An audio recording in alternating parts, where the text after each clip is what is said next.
ओम श्री परमात्मने नमः। जय श्री कृष्ण। श्रीमद् भगवद गीता चतुर्दशो अध्याय। अध्याय का नाम।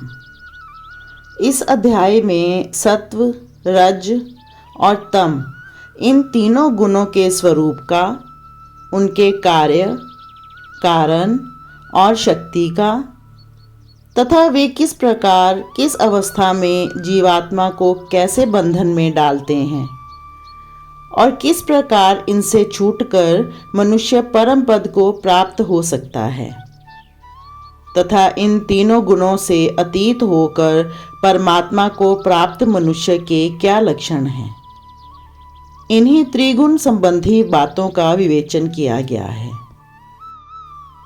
पहले साधन काल में रज और तम का त्याग करके सत्व गुण को ग्रहण करना और अंत में सभी गुणों से सर्वथा संबंध त्याग देना चाहिए।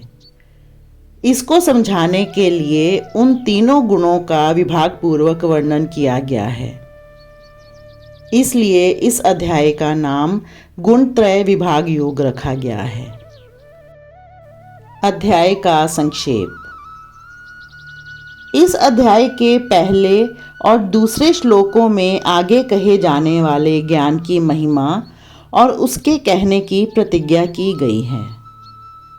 तीसरे और चौथे में प्रकृति और पुरुष के संबंध से सब प्राणियों की उत्पत्ति का प्रकार बतलाकर पांचवें में सत्व, रज और तम इन तीनों गुणों को जीवात्मा के बंधन में हेतु बतलाया है। छठे से आठवें तक सत्व आदि तीनों गुणों का स्वरूप और उनके द्वारा जीवात्मा के बांधे जाने का प्रकार क्रम से बतलाया गया है। नवें में जीवात्मा को कौन गुण किसमें लगाता है इसका संकेत करके तथा 10वें में दूसरे दो गुणों को दबाकर किसी एक गुण के बढ़ने का प्रकार बतलाते हुए 11वें से 13वें तक बढ़े हुए सत्व, रज और तम इन तीनों गुणों के क्रम से लक्षण बतलाए गए हैं। 14वें और 15वें में तीनों गुणों में से प्रत्येक गुण की वृद्धि के समय मरने वाले की गति का निरूपण करके 16वें में सात्विक, राजस और तामस तीनों प्रकार के कर्मों का उनके अनुरूप फल बतलाया गया है। 17वें में ज्ञान की उत्पत्ति में सत्वगुण को, लोभ की उत्पत्ति में रजोगुण को तथा प्रमाद, मोह और अज्ञान की उत्पत्ति में तमोगुण को हेतु बतलाकर 18वें में तीनों गुणों में से प्रत्येक में स्थित जीवात्मा की उन गुणों के अनुरूप ही गति बतलाई गई है।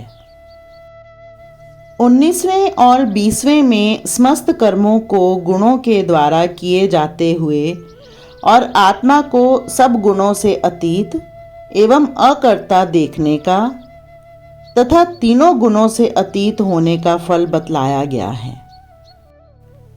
21वें में अर्जुन ने गुणातीत पुरुष के लक्षण, आचरण और गुणातीत होने के लिए उपाय पूछा है।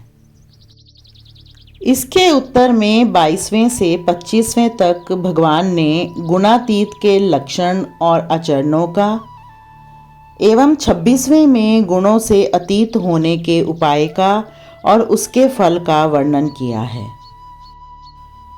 तदनंतर अंतिम 27वें श्लोक में ब्रह्म, अमृत, अव्यय आदि सब भगवान के ही स्वरूप होने से अपने को अर्थात भगवान को इन सब की प्रतिष्ठा बतलाकर अध्याय का उपसंहार किया है। संबंध। 13वें अध्याय में क्षेत्र और क्षेत्रज्ञ के लक्षणों का निर्देश करके उन दोनों के ज्ञान को ही ज्ञान बतलाया और उसके अनुसार क्षेत्र के स्वरूप, स्वभाव, विकार और उसके तत्वों की उत्पत्ति के क्रम आदि तथा क्षेत्रज्ञ के स्वरूप और उसके प्रभाव का वर्णन किया। वहाँ 19वें श्लोक से प्रकृति पुरुष के नाम से प्रकरण आरंभ करके गुणों को प्रकृति जन्य बतलाया और 21वें श्लोक में ये बात भी कही कि पुरुष के बार बार अच्छी बुरी योनियों में जन्म होने में गुणों का संग ही हेतु है। गुणों के भिन्न भिन्न स्वरूप क्या हैं? ये जीवात्मा को कैसे शरीर में बांधते हैं?